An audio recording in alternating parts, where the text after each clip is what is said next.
in businesses that have some sort of recurring revenue, it can be really attractive because, once you land a client, assuming that you can keep them for a long period of time, woo, you can put yourself in a good position. I will say that it's not easy to find businesses that have recurring revenue because those businesses tend to get bought up quick and territories tend to bought up quick, especially if it's a real attractive opportunity. Um, because people like recurring revenue and income.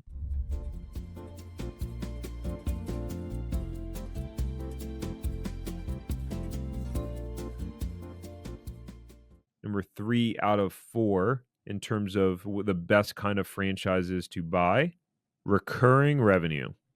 Recurring revenue.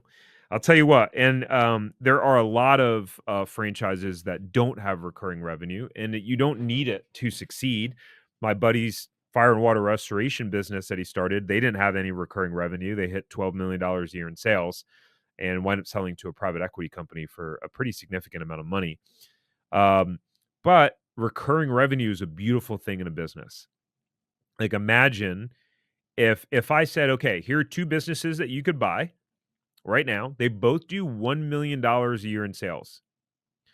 One business has 333 customers that pay $250 a month.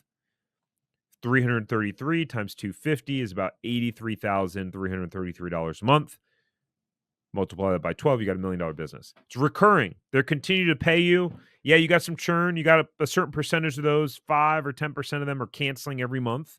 So you got to find 5 or 10% new ones to replace the people that are canceling. But the other business, on the other hand, is also does $1 million, but you have to find 333 brand new customers every single month to pay you $250 one time. What business are you choosing?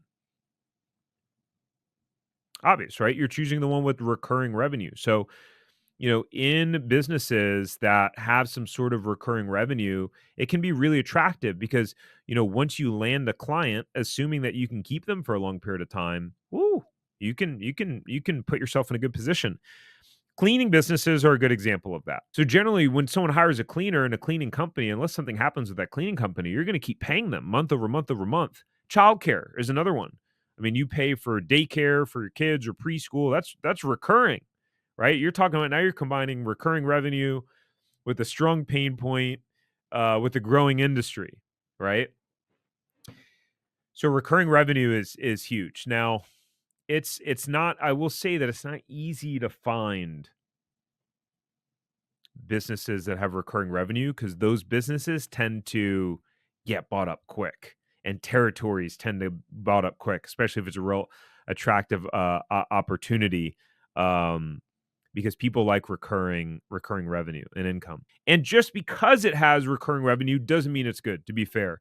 Because you have some of these boutique fitness franchises that are just like a fad and it becomes really hard to maintain people. But if you have something good and strong, recurring revenue is incredible, and it can be really incredible. If you enjoyed this short clip from the podcast, you can check out another short clip right here. Or if you want to watch the full episode of this podcast, you can watch that here. And remember, knowledge is not power. It's applied knowledge that's power. Take care. Have a great rest of your day.